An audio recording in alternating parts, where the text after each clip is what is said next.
ঘুম থেকে উঠেই মেয়ের বায়না, মা আজ ভালো কিছু বানিয়ে দাও। রবিবারের ছুটি, ঘুম থেকে উঠতে সত্যিই 9:30 বেজে গেছে।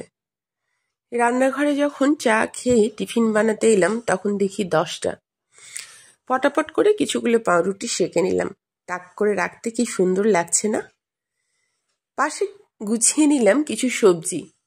তার মধ্যে নিয়েছি স্যান্ডউইচ করার জন্য যেগুলো লাগে, টমেটো, শসা, পেঁয়াজ। আর একটা সবজি বানাবো, তার জন্য পেঁয়াজ কুচি, রসুন কুচি, ক্যাপসিকাম, টমেটো কুচি আর বাঁধাকপির কুচি। আর যেটা না হলে শীতকাল চলেই না, সেটা হচ্ছে পেঁয়াজ পাতা বা পেঁয়াজ কলি। ফ্রিজে ছিল না মাংস, তাই নিয়ে নিলাম কয়েকটা চিংড়ি মাছ। এবার রান্নাটা শুরু করা যাক। প্রথমেই কড়াইতে তেল দিয়ে তার মধ্যে আমি কয়েকটা ডিম ভেঙে নেব। যে সবজিগুলো দিয়েছি সেগুলো আবার একবার আপনাদের দেখিয়ে নিলাম।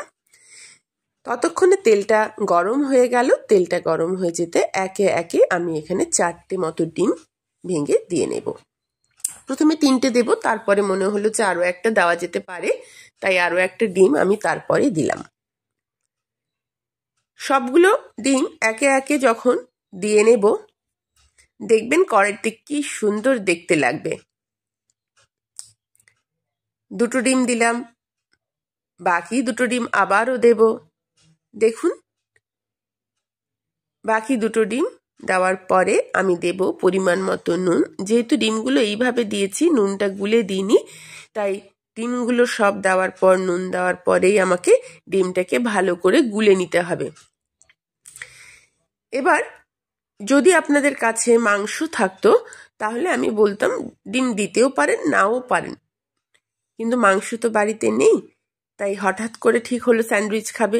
স্যান্ডউইচ সাধারণত আমি ডিম সেদ্ধ করেই করি, ডিম আর আলু সেদ্ধ করে।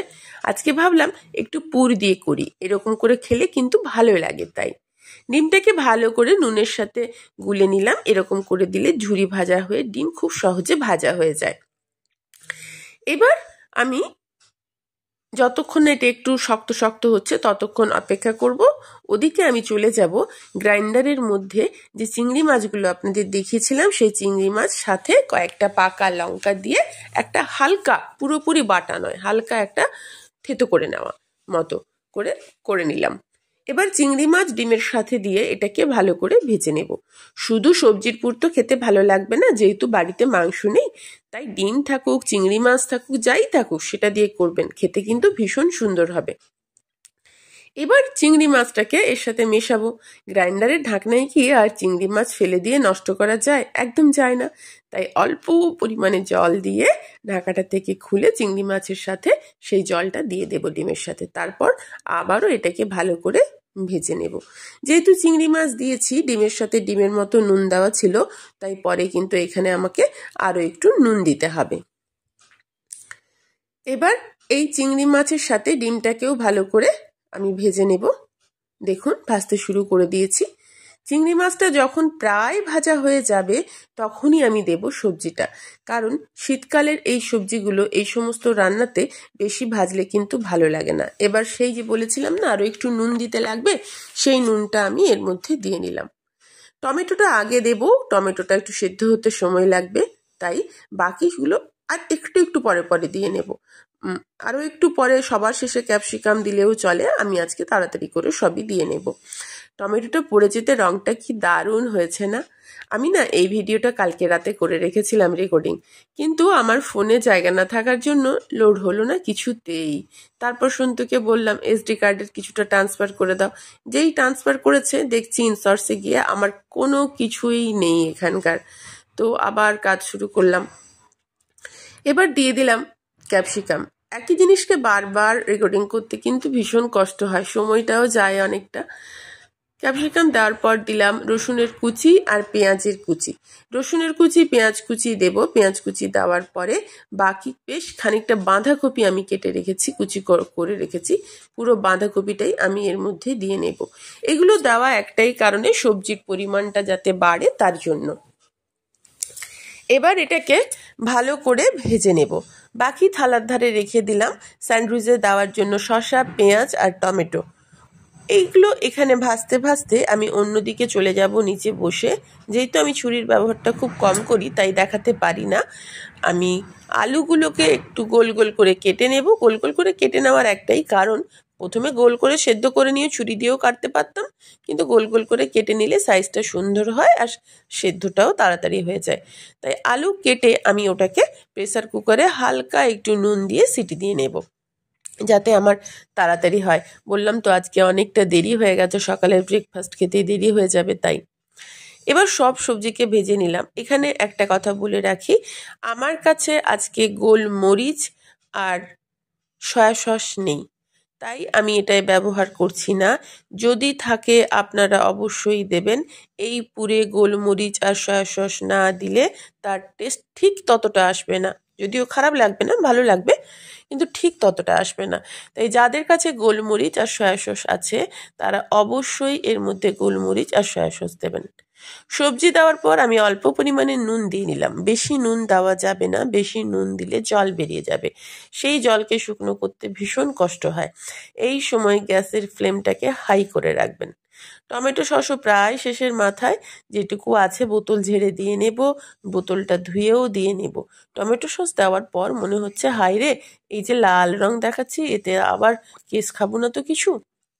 দেখা যাক, বোতলটা ধুতে গেলাম। এখানে আরও একটা কথা, যারা মেয়োনিজ খেতে ভালোবাসেন তারা এখানে অল্প খানিকটা মেয়োনিজ দেবেন, যে যতটা পছন্দ করেন। তাতে কিন্তু এই গ্রেভিটার টেস্ট অনেক অংশে বেড়ে যায়। আর এই গ্রেভিটা যদি বাড়িতে করা থাকে 2-3 দিনের জন্য, তাহলে বিভিন্ন জিনিস বানানো যায়। আমি আজকে স্যান্ডউইচ করেছি, পরে দেখাবো। আমি কিছুটা রেখেও দেবো পুরটাকে, পরে দেখাবো আর কি বানানো যায়। আরও অনেক কিছু বানানো যায়, অনেক রকমের। আজকাল এগুলো সবাই শিখে গেছেন, আমার বলার কিছু নেই এতটা। দিয়ে নিলাম লেবুর রস। আবার শুধু মনে হচ্ছে একটু গোলমরিচ থাকতো কি একটু গোলমরিচ দিতাম। মেয়োনিজ বা চিজ আমি একটু কম ব্যবহার করি, একেবারে কেউ এলে গেলে কোনোদিন পুর করলে তখন ব্যবহার করি, নইলে সাধারণত মেয়োনিজ বা চিজটাকে আমি এড়িয়ে যাওয়ার চেষ্টা করি। কিন্তু গোলমরিচের ব্যবহারটা আমি একটু বেশি পরিমাণে করি, আজকে আর করা হলো না। দিয়ে দিলাম একটু চিলি সস, যেহেতু সয়া সস নেই, চিলি সস আর সয়া সস পুরোপুরি আলাদা, তাও একটু দিলাম পেরি পেরি। আর এগুলো যেগুলো পিৎজা টপিংগুলো পেরি পেরি দিলাম। আর অরিগ্যানো প্রায় শেষের মাথায়, সেটাকেও একটু ঝেড়ে ঝুড়ে একটু খালি যদি পড়ে তার জন্য দিয়ে দিলাম। আমি প্রথমে বুঝতেই পারিনি এতটা শেষ হয়ে গেছে বলে। এবার সমস্ত কিছুকে আবার ভালো করে ভেজে নেব।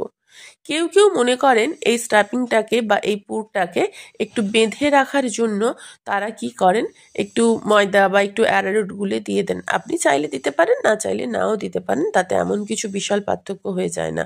আমার তো মনে হয় পুরটাতে মেয়োনিজ দিলেই ওই মাখুটা হয়ে যায়, আর অ্যারারুট বা দিলে স্বাদের একটু যেন কমতি হয়ে যায়, তাই সাধারণত চেষ্টা করি আমি না দেওয়ার। বললাম না শীতকাল, পেঁয়াজ কলি আর পেঁয়াজ পাতার ব্যবহার হবে না এই ধরনের রান্নাতে, তা কি আর হয়। দিয়ে নিলাম বেশ খানিকটা পেঁয়াজের পাতা।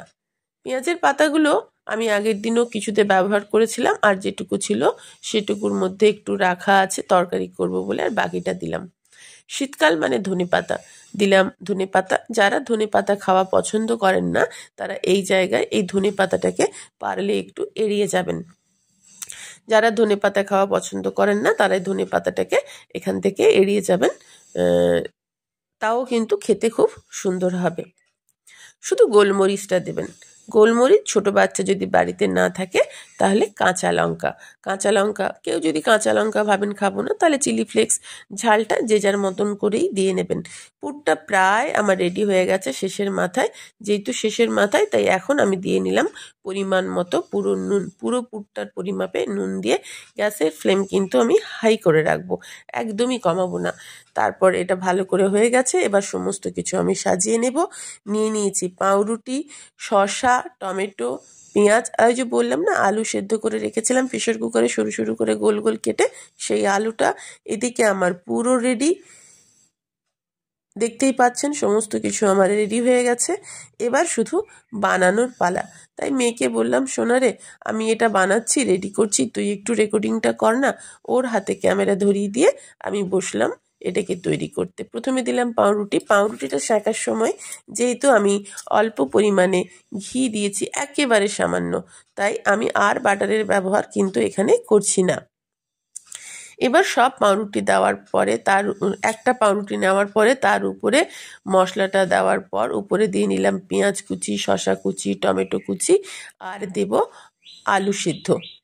যারা ডিম সেদ্ধ খেতে ভালোবাসেন তারা এখানে ডিম সেদ্ধ করেও রেখে দিতে পারেন, তবে গোলমরিচ আর নুনটা কিন্তু মাস্ট দেবেন।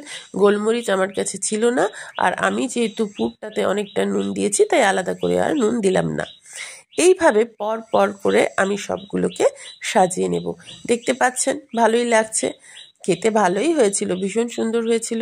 আপনারাও করবেন। এইভাবে আমি আরও একটা বানিয়ে নিলাম। সবগুলো তো বানিয়ে নেওয়া সম্ভব নয়। মেয়ে প্রথমে ভীষণ ভয় পাচ্ছিল, মা ডিম সেদ্ধ করে করো, এইভাবে করো না, এইভাবে খাবো না। আমি ওকে বললাম খেয়ে দেখ না, তুই তো এই পুরের অনেক কিছুই খেয়েছিস, খেয়ে দেখ, খাওয়ার আগে চিৎকার করিস না। খেয়ে নিয়ে বললো, মা গো সত্যি বলছি ভালো হয়েছে, আমাকে আরও একটু পুর দাও, আমাকে আরও একটু পুর দাও। এইভাবে স্যান্ডউইচটা করা একটু হয়তো আপনাদের ঝামেলা হবে, কিন্তু পুরটা যদি করে রেখে দেন 1-2 দিনের জন্য, বাচ্চাদের টিফিন দেওয়ার কিন্তু কোনো ঝামেলাই আর থাকে না। আলুগুলো একটু উঁচু হয়ে গেছে তো আলুগুলো পড়ে যাচ্ছে, তাই আবারও একটা আলু দিয়ে আবার ঢাকা দিয়ে দিলাম। সসের ব্যবহার যারা সস খেতে ভালোবাসেন করতে পারেন। আমি যেহেতু পুরের মধ্যে সস দিয়েছি তাই আলাদা করে আর কোনো সস, বাটার কোনো কিছুরই ব্যবহার করলাম না। এগুলোর ব্যবহার আপনারা করে নিতে পারেন যারা যারা পছন্দ করেন। আবারও একটা, তার উপরে পেঁয়াজ, শসা সব কিছু দিয়ে নেব। যারা গাজর খেতে ভালোবাসেন তারা গাজর দেবেন, যারা ডিম সিদ্ধ তারা ডিম সিদ্ধ, সমস্ত কিছু দেওয়ার পরে উপর থেকে নুন গোলমরিচ ছড়িয়ে বন্ধ করে দেবেন। অনেককে আবার দেখি এর মধ্যে কাসুন্দি খায় জানেন, কিন্তু আমি দিইনি। আজকে কোনো একদিন দিয়ে খাবো, কেমন লাগে দেখব। আমার সবগুলোই রেডি হয়ে গেল। রেডি হয়ে যাওয়ার পরে আবার সবগুলোর ছবি দেখিয়ে নিলাম, দেখুন একবার। আমার মেয়ে বলছে, মা আমি এভাবে একবার তুলছি, তুমি একবার ছবিটা দেখাও না। একদিকে পাউরুটি, একদিকে পুর, একদিকে সবজি আলু সিদ্ধ, আর একদিকে রেডি করা পাউরুটি। এবার ও খেতে শুরু করলো, কামড় বসাবে।